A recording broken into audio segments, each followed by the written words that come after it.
اس لیے کہ ہمارے ذہن میں اسلام کا تصور مذہب کا ہے، دین کا ہے ہی نہیں۔ ہم وہی سمجھتے ہیں کہ نماز، ایک تو یہ کہ ہمارے عقائد ٹھیک ہو، نماز روزہ حج زکوٰۃ کا تقاضا ہو، اور کچھ جو ہمارے سوشل کسٹمز ہیں، عیدیں منائے، جمعہ پڑھے، قربانیاں دیا کریں عید الاضحیٰ میں، بچے کا عقیقہ کریں، مردے کو دفنائیں کفنائیں، شادی ہو تو ایجاب و قبول کرائیں، پھیرے نہیں ڈلوائیں گے۔ بھئی یہ ہمارا دین ہے، ہمارا مذہب ہے۔ مذہب دین نہیں ہے، یہ دین کا تصور ہی نہیں۔ ہم اتنے خوگر ہو گئے محکومیت کے کہ دین کی اقامت کا تصور، دین کو غالب کرنے کا تصور ہمارے ذہن سے نکل گیا، ذہن میں ہے ہی نہیں۔ علماء کو بھی اجنبی سی بات لگتی ہے، یہ کیا بات کہہ رہے ہیں، یہ تو اجنبی سی بات ہے، اس لیے کہ ہمارے ذہنوں سے تصور نکل گیا۔ پہلے مسلمان بادشاہ تھے، ملوکیت تھی، وہ اسلام تو نہیں تھا۔ اسلامی نظام تو خلافت راشدہ کا تھا، ابو بکر اور عمر اور عثمان اور علی اور حضرت حسن کو میں مزید شامل کرتا ہوں۔ تب 30 برس بنتے ہیں جو حضور نے فرمایا تھا کہ یہ 30 برس خلافت رہے گی۔ بعد میں تو ملوکیت آ گئی، یہ بنو امیہ کے بادشاہ تھے، چاہے خلفاء اپنے آپ کو کہلوائیں۔ بنو عباس تو بڑے بادشاہ تھے، شہنشاہ تھے، بڑے محل بنائے تھے، اور یہی حال پھر جن کو ہم کہہ دیتے ہیں عثمانی خلفاء، یعنی ترک بادشاہ اور شہنشاہ، ان کا بھی حال یہی تھا۔ اسلام کہاں؟ اس کے بعد آ گئے انگریز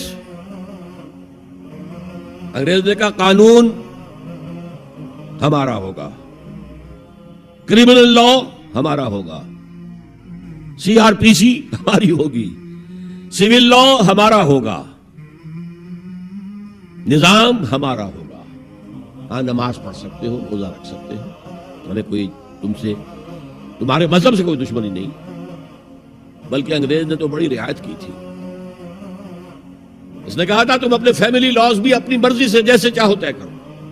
آج مسلمان ممالک میں سے بھی اکثر نے اپنے فیملی لاز چھوڑ کر یورپ کے فیملی لاز اختیار کر لیے، اور پہلی مرتبہ یہ کام کیا تھا ترک نے، اور یورپ کے اخبارات نے پھر تنزیہ لکھا تھا کہ یہ عجیب قوم ہے، کہتی ہے کہ بہترین قانون ہمارے پاس ہے، اور حال یہ ہے کہ فیملی لاز بھی ہم سے مانگ رہے ہیں، رومن لاز سے اخذ کر رہے ہیں فیملی لاز، یہ ان کا حال ہے، کہتے ہیں بہترین قانون ہمارے پاس۔ تو انگریز کے آنے کے بعد اب ہمارا علماء کا قال اللہ قال رسول یا مدرسہ چلا لے۔ بہرحال انہوں نے بڑی خدمتیں کی ہیں، اگر یہ نہ ہوتا تو شاید ہمارے ہاں مساجدیں آباد ہی نہ ہوتی، کم سے کم علماء نے وہ پوزیشنیں جو ہیں وہ پر کی ہیں، ایک ڈھانچہ جو ہے وہ برقرار رکھا ہے، اس میں کوئی شک نہیں، ان کی خدمات ہے۔ لیکن انگریز نے تو جو بھی تھا صرف اتنی آزادی دی تھی، اسی کو ہم ذہناً ریکنسائل کر چکے ہیں، بس اسلام یہی ہے نہیں۔ اور آج میں آپ کو بتا دوں، امریکہ اور انگلینڈ خاص طور پر، اور بقیہ عیسائی مملکتیں بھی بالعموم، اسلام کے خلاف جو جنگ جاری کر رہے ہیں اور تیزی کے ساتھ یہ بڑھے گی، اس کا بھی معاملہ یہ ہے کہ مذہب کی حیثیت سے اسلام کے خلاف ان کی کوئی جنگ نہیں۔ جب بش کہتا ہے کہ ہم تو اسلام کے خلاف نہیں، صحیح کہتا ہے، سچ کہتا ہے، وہ یہ کہہ سکتے ہیں you have come here, you have purchased churches and synagogues and converted them into mosques.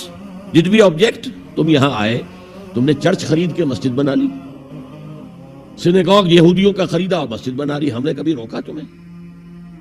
تم نمازیں پڑھتے ہو، ہم نے روکا؟ روزے رکھتے ہو، ہم نے روکا؟ بلکہ رمضان میں وائٹ ہاؤس میں ایک افطاری بھی دے دیتے ہیں تمہیں سیریمونیل۔ تمہاری عید ہے، بقرعید ہے، ہم کو کومیموریٹو سٹیمپس جاری کر دیتے ہیں، یہ عید کا جو ہے ڈاک کا ٹکٹ ہے اور یہ بقرعید کا ہے۔ تو مذہب سے تو ہمیں کوئی اعتراض نہیں، لیکن اسلام کا سیاسی، معاشی اور سماجی نظام nothing doing, we will not bear it، نظام ہمارا ہوگا۔ اور سمجھ لیجئے یہ تاریخ نے پورا سرکل، ایک گھیرا پورا کر لیا ہے۔ وہ جو مولانا حالی نے کہا تھا، اے خاصہ خاصان رسول وقت دعا ہے، امت میں تیری آ کے عجب وقت پڑا ہے، وہ دین جو بڑی شان سے نکلا تھا وطن سے پردیس میں، وہ آج غریب الغرباء ہے۔ کس شان سے نکلا تھا اسلام؟ اور آج بالکل ریورس ہو گیا معاملہ. اسلام نے یہ کہا تھا اسلام لے آؤ ہمارے برابر کے بھائی ہو جاؤ گے. ہم یہ بھی نہیں کہیں گے ہم پرانے مسلمان ہیں, سینئر مسلمان ہیں, ہمارے حقوق زیادہ ہیں, تم نیو کمرز ہو, نو مسلم ہو, تمہارے حقوق نہیں, بالکل برابر. یہ نہیں تو اسلام کی بالادستی قبول کرو, چھوٹے ہو کر رہو, ہاتھ سے جزیہ پیش کرو. یؤتوا الجزیۃ عن ید وہم صاغرون. پھر تم یہودی رہو مذہب کے طور پر, نظام ہمارا ہوگا دین حق کا, وہ غالب ہم نے کرنا ہے. محمد الرسول اللہ بھیجے گئے دین کو غالب کرنے کے لیے. ہمارے اندر طاقت نہ ہو تو کیا کریں, مجبور ہے. لیکن طاقت ہو اور پھر دین کو غالب نہ کریں تو ہم تو غدار ہیں اللہ کے. لہذا کیا کہتے تھے, ایمان لے آؤ برابر کے ہو جاؤ گے, نہیں تو رہو تم عیسائی رہو, یہودی رہو, مجوسی رہو. ابھی شروع میں ان تین سے ہی معاملہ تھا نا. لیکن اسلام کی بالادستی نظام ہمارا ہوگا, باقی تم نیچے رہو.